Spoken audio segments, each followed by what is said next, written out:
2. The Holden Racing team have been fined $1,000. Watch to the front of the car. Car controller Jeff Grech cleans some grass from the front spoiler. Now, under the pit lane rules for safety, the car controller is not allowed to do that. His role is to guide the car in and make sure it gets out cleanly and safely. Now, if this was detected during the race, Scaife should have received a stop-go. If it was detected after the race, the total time added to his race time. Neither of those has happened, and that's incensed his fellow competitors in pit lane. Greg Rust is with team manager Jeff Grech.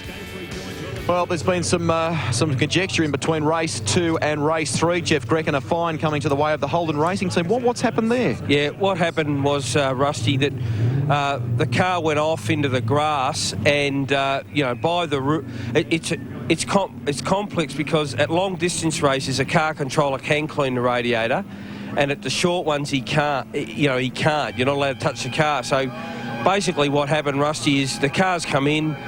He said, I've been off in the grass, it was full, and I didn't think. I was a car controller, and I got fined, which, look, it was against the rules, but, it was... I had no choice. The car would have overheated and he would have been back in the pit again. So, we just had to do it. Just quickly, were you or was Mark or the team fined? Who was actually fined? No, it was a team or basically the car controller. So I'm short $1,000. Well, that's even worse for you because you'll be taken out of your pay packet for the beers tonight too. So you're down a couple. Exactly. We might be having the empties. That's good. Thanks. I tell you what, that's a very cheap price to pay, Neil, for winning a race, isn't it? Well, keeping your race win. Yeah, or you're keeping your position and your points. Certainly got plenty of people up and down pit lane dancing at the moment. I can remember at Adelaide when HRT's wheel went into the sort of pit road in and out, and they only got fined there, didn't they? Well, following on from that, let's hear a reaction from another team manager, Ford's Alan Heafy. Yes, Alan, what's your take on the penalty dished out to the Holden Racing team? Well, I don't think it's correct, really. If the infringement was done during the race period, they would have got a stop-go penalty for it. And my understanding is that if it was found out after the race had completed, then there should have been that stop-go penalty time added to the race time of that car that was in that infringement. So I don't think it's correct. I mean, it's an easy $1,000 to keep a race win. I mean, I'm not in agreement with it at all. Jeff was saying that it was only a matter of confusion on his behalf. Some races you're allowed to do it, some you aren't. Is confusion enough of an excuse? Well, I mean, it's pretty specific in the regulations. You get what you can and can't do, and if they don't read them correctly, that's their problem. But I think there's only 2 races in the whole series that allows you to clean the grill out. It's very much a safety issue, and I mean, again, there's another occasion when sometimes they get away with things I think that possibly they shouldn't, but that's my opinion. Let's hope you can do the business in the race. We'll do our best. Thanks. Thanks, Alan. Nothing like a bit of controversy to spice up the last race of the year, is there? We get ready for this third and final race, and we have had it confirmed that it is a safety car start. There's quite a bit of water laying around this 3.1 kilometre Sandown circuit. This will be a tough one. And just to define that, you can see the amount of standing water on the road. The race director and stewards have deemed that to start the cars from a standing start side by side where there is a lot of water, in particular to the inside of turn 1, is extremely dangerous. So the cars will file on behind the Munro safety car, and at an appropriate point the lights will switch off and it will peel into the pit lane in the same way that it does during the race. Well, let's take a look at the Shell Helix starting grid, and this is a reflection of the results of the second race. Qualifying positions, race 2 results there on your graphic as well, but a marvellous win and the first ever 1-2 for the Kmart Commodore team. Lowndes will start third, Scaife, Ambrose, Radicic. Barguana's having a very consistent weekend, and Stephen Richards from 8th. Reminder, the column, the extreme right-hand column of boxes there is where they started race 2, so you get an idea of how they're going throughout the day. Jason Richards, great effort to get into the top 10. Stephen Ellery there too. Jason Brighton, Brad Jones, John Faulkner and David Bernard, Simon Wills and Paul Wheel. And Paul Wheel starting from 16th can confirm that he just simply aquaplaned in race 2. That's why he spun in front of Russell Ingall and collected the Armco. Glenn Seaton, Cameron McConville, Dougal McDougall, Paul Morris, Stephen Johnson. That was a blown engine, so they've done an engine change in between races 2 and 3. Anthony Tratt, Larry Perkins and Paul Romano starts off the back. Well, again, repeating, this will be a safety car start. Greg? Well, not everybody's happy about it being a safety car start either, Gary. No, Greg, I'm not, to be quite honest. I mean, certain decisions are made that we have no input into, and I suppose if that's the rules, you have to abide by them. But, I mean, these guys are professionals. They should know what they're doing. And, I mean, it's been raining all day, and most of these drivers have raced in the wet before. And to be quite frank, these cars were going faster at the first corner from a rolling start than they will from a standing start. There you have it. Thank you. Thanks, Greg. We're really whipping up a frenzy here. I tell you what, there was a nasty accident in the Formula 4 race. Luckily enough, nobody was badly hurt. And also in the sports sedan race. Right in the middle of just after the start and finish line. And maybe the point that Gary has not considered there is the reason the cars are going to go around is to disperse some of the water. Disperse some of the water, yeah. And, I think you're right. He's right. They're professionals and they know what they're doing. But I don't know whether he's spoken to any other drivers in the field, but there are not too many people out there that are impressed with the idea of a cold tyre standing start, driving through puddles to the first corner. It's common sense. If you look here, just about there where Todd Kelly's is a hell of a lot of standing water, and just after that is where Ambrose, just here. This is where the Formula 4 guys went off.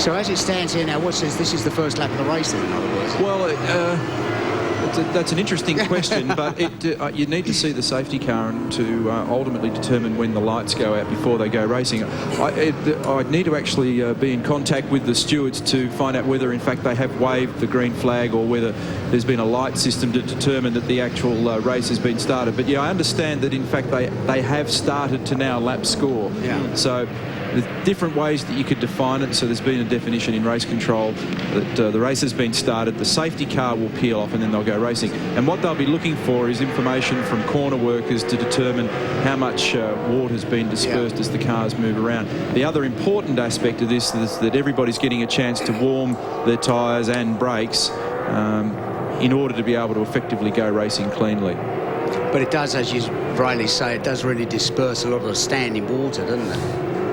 Absolutely, and the two previous races there have been very nasty accidents, so I think there's certainly grounds for it. I wouldn't say that it's red-hot controversial that they start behind a safety car. I think it actually makes sense. I'm sure you're right that Gary Rogers didn't...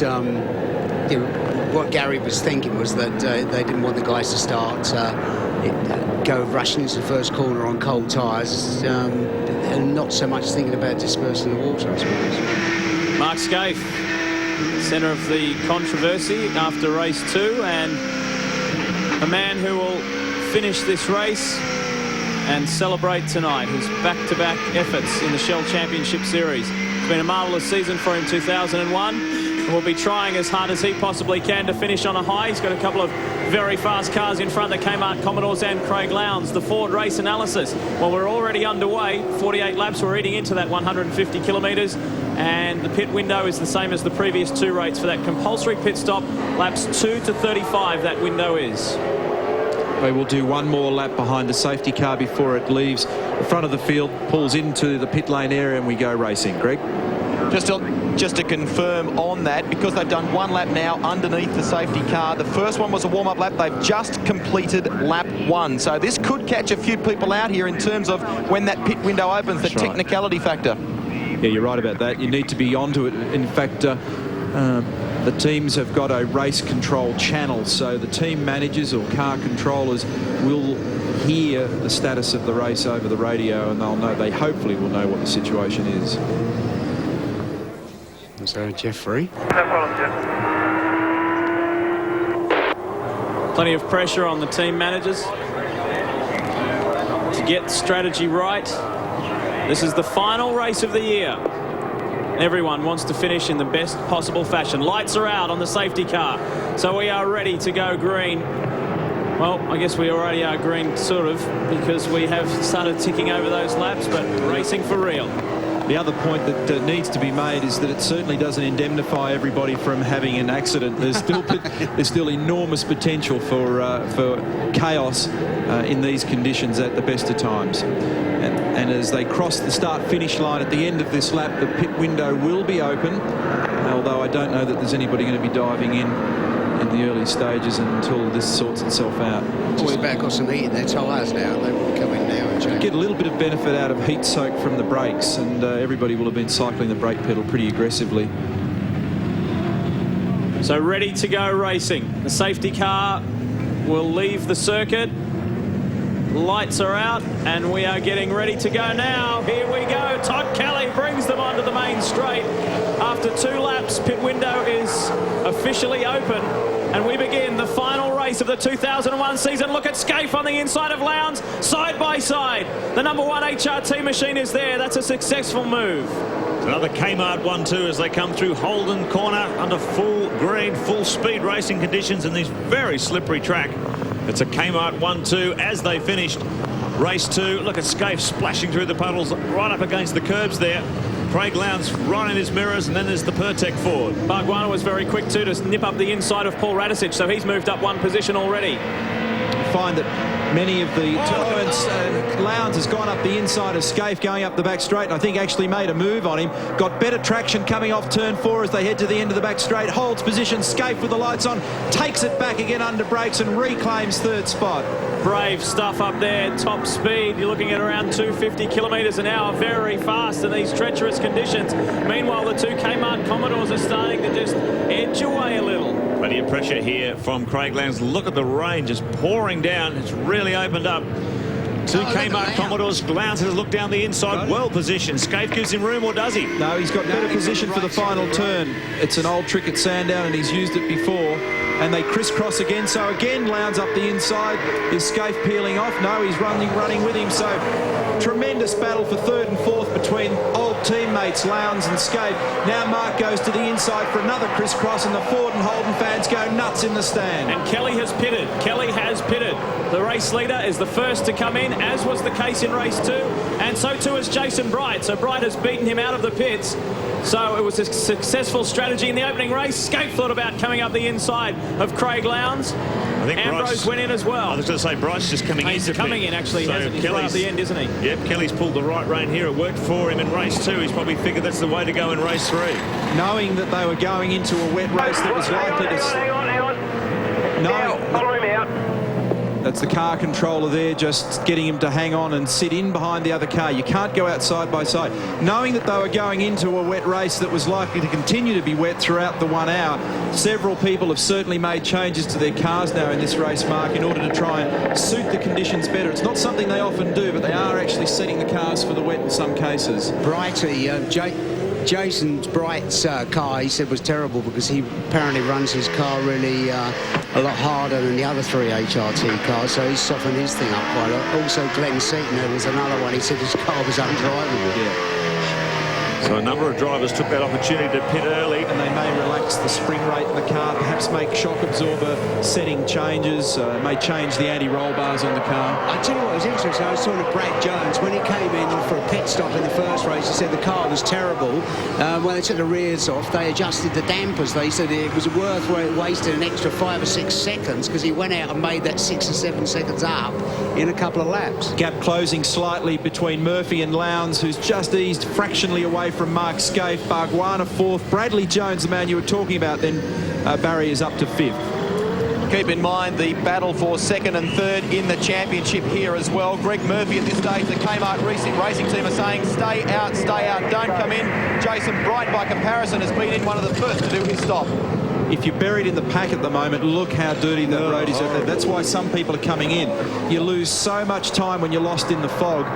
In the car, it's like sitting in behind a semi-trailer at 100 k's on a wet road and switching the wipers off. It's a brownout. It's not all nice like it looks from the outside here. Bargwanna's on the move. He's starting to make a little ground on Scaife at the moment. Top 4, Greg Murphy, Craig Lowndes, Mark Scaife, Jason Bargwanna, Brad Jones sitting in the top 5 at the moment, yet to pit. Bargs has been looking forward to the rain the whole weekend. When I saw him missing, he said, oh, I hope it absolutely buckets down. Oh, listen to that. And he's in. He's coming in. So too Murphy. Murphy peels off.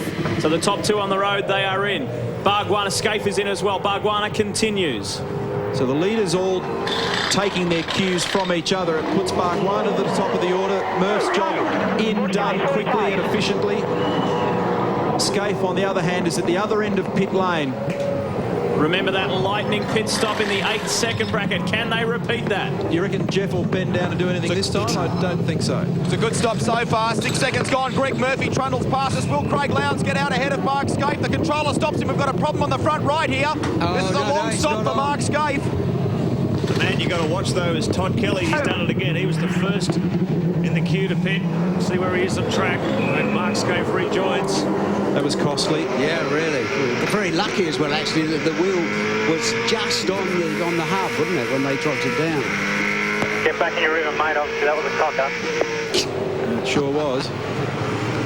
But that's the kind of pressure that the teams are under, and it was only in the previous... Skate's run off. He's run wide. Turn 1. Cold tyres, very wet track. And frustration. A bit more grass in the front. You're right, mate. Have a breath. I was going to say, this is the pressure that the crews are under. It was only a race ago we were talking about what an amazing job that they've done of doing an efficient stop, and everybody up and down the pit lane, not just drivers but crews as well, are under pressure. They've got to perform, and every now and again things go wrong. That's the beauty of the pressure in the pit stops as Bright goes by. Gone past. I'm just wondering if Todd Kelly's had a moment out there, because Greg Murphy came in later, and Murphy is now remaining ahead of him on the road. He's got to waiting for it to trip up? Yeah, or? it's got to allow for that timing monitor to trip up. See their true positions on the circuit. It's always a bit confusing when the pit stops are happening.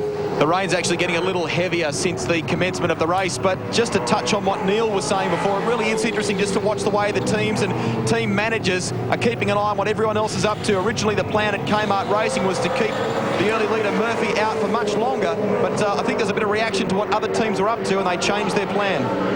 Certainly, in order to stay in step with the race and not disadvantage yourself in some way, shape or form, there is a theory that suggests it's worthwhile staying in tune with what the leader or leaders are up to. Look at the pressure on here. If it gets an awful lot wetter, I mean, we're not in that zone at the moment, but if it continues to get heavy wet, I wouldn't be surprised if this doesn't run the full distance. Well, we can confirm that this is effectively the battle for the leaders. Lowndes goes up the inside. Contact. Bit of contact between the former teammates. It looks like another hit between them. But these guys are running 10th and 11th, but they're effectively the race leaders. They're the first cars that have made their compulsory stops, and they're storming through the field. So Craig Lowndes now gets in front of Greg Murphy. Brilliant stops from both of these pit crews to get them in such a strong track position. I was going to say, I reckon if the rain gets much worse, Neil, we're going to really have to watch out on the front straight with aquaplaning, because there's getting a hell of a lot of surface water around now. Yeah, sorry, Barry, there was an awful lot of tippy-toeing from Craig at the end of the back straight that time. When you get out of those what look like wheel tracks and into the slippery area, look at this move at turn 4. Lowndes up the inside under power, second gear. Whoa! One hit. Murph turns in, but Craig was well and truly underneath him, and the two of them continue to bump and grind all the way, and Murph will be frustrated. Oh, dear me. Now, there's a lot of garbage in the front of that thing, so that's going to be an issue. He's gone off at turn 9. And he's still in front of Murphy. Is he? Yes, Murphy is just behind. That's going to affect the water temperature of that car. That was the same as Mark did earlier on. Look at the amount of grass. That's severe. No doubt the officials will ping Lowndes that. Well, why? For cutting corners or whatever. Well, they didn't with Mark. Well, they didn't with Mark. Oh, we're doing this HRT, though. So, Bargwanna leads on the road. Here's the replay, the Shell Helix replay. Watch Craig Lowndes. Oh, tried to pull it up, couldn't quite, and continued straight on. You can't. So straight across that grass area, the race leader, and there's Murphy in the background. He's been able to rejoin the circuit. You don't get penalties for stuff like that. You get penalties if you do something that's blatantly fragrant. Yeah. You know. What's the chance? There's little or no chance of getting on the brakes, stamping on the brakes. Oh, Murphy. Whoa, getting some of that out. So plenty of action here at the V8 Ultimate. This is the third and final race. It is the last race of the year. We're going to wait and see here if Craig Lowndes will come in. Will he try and come in for a quick... Well, they'll be waiting to see what the water temperature does before they make any bizarre strategy to take him out of the lead of the race. Keep your eyes on Marcus Ambrose too, because he's really closing in on these two. No, he's not. And continuing on. Look at the Pertec Ford there, right behind Murphy. Making plenty of ground. We'll keep our eyes on it. This is really the battle for the top, but this is the road positions. Bargwanna, Richards, McConville, Mazira and Longhurst. Then we get into this battle now of Lowndes, Murphy and Ambrose. The action continues on the other side of this. Stay with us. Welcome back to Sandown, the V8 Ultimate. The action continues. Glenn Seaton very fortunate not to roll the Ford Tickford AU as it comes to rest in the turn 1 sand trap. Quite a treacherous turn, that one, the view from overhead. And he's certainly not the first and certainly won't be the last to have done that in turn 1. Funny, that's just what we were talking about before. But it's so bad now, isn't it? Now, just a little bit earlier, Craig Lowndes took the opportunity to come in and let the crew try and clear that grass and all that garbage out of the radiator. Even had the hose in there trying to wash it away. And just to clarify, that's not the compulsory stop that these people are doing for tyres. That's a stop to actually clean the rad. So he's allowed to come in under safety car just to do other stops apart from compulsory tyre stops. Under safety car conditions, you're not allowed to take your compulsory stop. Now, another one of the victims like Glenn Seaton, but not in the same style, is Paul Radisich. He's with Greg. Well, Paul, you're out of this one. What a hard way to end the season. What's happened? Is it a similar problem to Stephen's misfire? It's the way it's gone from us, really. It just sums up the year. Very disappointing, and at the moment it's just running on 6 cylinders, and and even in weak conditions, it just hasn't got enough power to keep up with the other guys. So it looks like it's more terminal than rather just putting on a couple of leads. So disappointing, but we'll come back next year. What's it like driving out in these conditions at the moment? It's impossible to see. I mean, more chance of winning the lottery and staying on the track out there. It's just so slippery. You cannot see anything. VB time and watch it on the box, won't you? Yeah, exactly. Cheers, thanks. It's been a pretty cruel race too for Jason Bargwanna at the front there behind the safety car. Before Glenn Seaton's incident, he had in excess of a 40-second lead. Oh, what a shame. And now he still has to complete his compulsory pit stop, and he's lost all of that margin. It's incredible.